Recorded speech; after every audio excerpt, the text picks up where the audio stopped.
But I have to say, it's long ago that I said it, but I thought in the first half a little bit when the boys played really exceptional, I was not overly happy. I have to say it now with the atmosphere behind me. I don't know. I ask people, what do we want? So we changed a lot of things. We dominate West Ham like crazy. We missed chances. And if I would be in the stand, I would be on my toes, but 1,000%. And I don't know if the Man United game was that bad that we have to say, oh, sorry that we didn't smash them.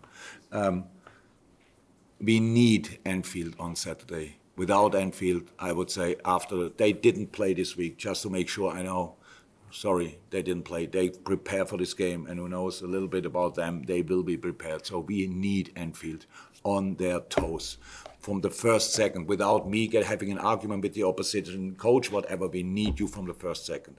So if you really want, if it's too much football in December, I don't know. Sorry, we have to play it as well. But if you are not in the right shape, give your ticket to somebody else. I want to touch on the atmosphere comments from Klopp, because he himself raised it at the end of the game. Obviously, been a big talking point all week, thanks to Gary Neville. But Jurgen Klopp brought it up this time. I think particularly behind him, where I was, you can speak otherwise, was fine. But I do wonder, Paul, on this, whether...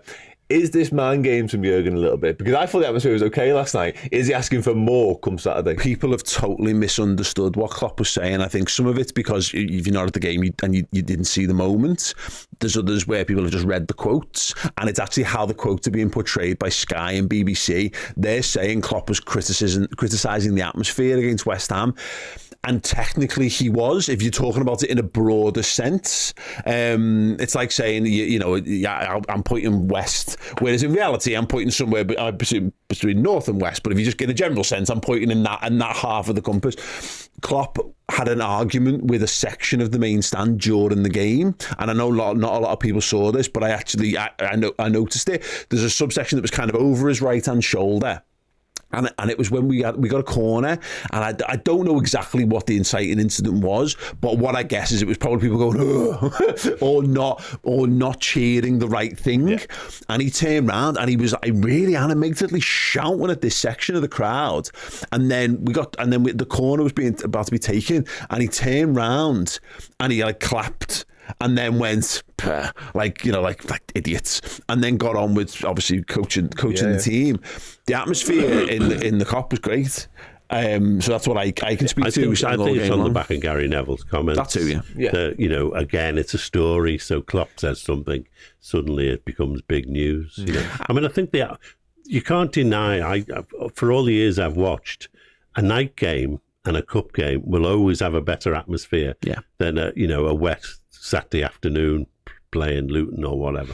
Yeah. It's just inevitable. Yeah. But to be honest, until they get the Kop all standing, the atmosphere will always be up and down. Yeah. The Kop is the key to the atmosphere at Anfield. Yeah. And I don't think the Kop has necessarily been consistently very good for a few years, to be honest. It's up and down. Yeah. And I sit in the middle, and I can hear the Annie Road as often as I can hear the Kop. Yeah. And I can hear the little section over by the away supporters as often as I can hear the Kop. It's funny, your seat's always been that, because I've always noticed that as a kid. But that's been historic. You had that seat now pretty much the vast majority of my life. You were in main stand before that, and I used to find myself tapping my toe away to the away fans. I knew more away chants than I knew our chants at times, because they were all away fans are always the noisy, aren't they? Yeah. But having now spent over a decade on the Kop, it can be a bit mismatched. And look, there's a difference between where I'm sat, which is like 203 and 305 or whatever, or dead central back at the Kop.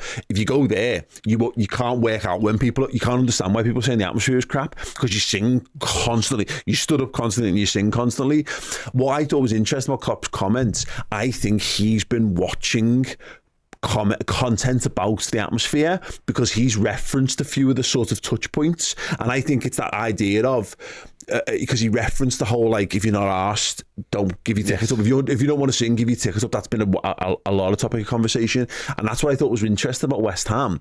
There was loads of new faces around me because it was a cup game, but actually they were dead noisy. They were all people who knew all the words. There was three French lads who were a row behind me and just to my side, and they were singing and making loads of noise from minute one and just shouting random stuff and being really into it. There was another lad behind me who again was just really noisy, singing constantly. That's the kind of thing you want, and that's an interesting balance and again, this comes down to the structure of the club and how tickets are divvied out, but you get a lot. You're getting more people who just want to go and watch. You get experience Anfield rather than go and be part people of who the are really experience. appreciating the fact that they've got a ticket. Yeah, there's different worlds. You have to be very careful how you talk about this because I don't like tarring people with the same brush, because there's season ticket holders who aren't dead noisy. You're not a singer, Dad. You know what I mean? Let's be honest. I don't know where to get it from. We won't. But like, also you sit in the Upper Kenny, so it's not like it's a huge contributing factor. There's lots of people who are scousers who've been going to the game forever who aren't particularly noisy people. They just go and experience the game. There's people who are day trippers, who are people who visit the city of Liverpool, will want to take in a game. You're not going to go to Goodison Park, because why would you? Because you probably never heard of it. So you'll go and try and get a ticket to Anfield, and that'll be part of your holiday experience. Same reason I've been to Yankee Stadium. I've been to watch the Mets play when I've been to New York. I couldn't tell you anything about either of those teams, but I've been there and watched them play a game. And then you've got the people for whom it's their lifelong dream and ambition. They'll go to Anfield once in their lives, and they're going to go there and scream their lungs out. But they get tarred as the same brush sometimes, because they're not the people who are there every week. I think what Klopp's point was a brilliant point. It's like, if you're not feeling up for this game and you've got a ticket and you're going, I'm going to leave with 10 minutes to go because I've got to catch a train, I'm feeling a bit down, I'm not a big singer. Well, you know what? I like the notion of just like, if you've got a young friend or family member for whom it's going to be the best thing they've ever done in their lives, somehow miraculously put on your list. And therein lies the difficulty of switching your ticket to other people. And that's the one intelligent counter point I've seen on social media, apart from people just jumping on the bandwagon of Klopp said something, let's all kick off a Klopp for whatever reason. I think his sentiment's great. I couldn't take my son to the game yesterday, despite the fact that there would have been tickets floating around, because it's just too hard to do that. There's a guy, and he turned up yesterday, the guy who sits next to me, 2 years ago, when he couldn't make the game, if he missed his train, he'd just text me and go, do you want my ticket? And he'd forward it on to me, and I was never on his friends and family. He can't do that anymore, and we're not close enough for me to have that relationship where he can do that. So it's hard to bring young fans in, but if you can, and you can't be asked to sing and be asked to be the person who's super singing and vocal, then one of the points is that sometimes the difficulty of actually getting into the ground doesn't predispose people to singing their hearts out in the first 20 minutes, because they're still moaning about how difficult it was for them to actually get through the turnstile.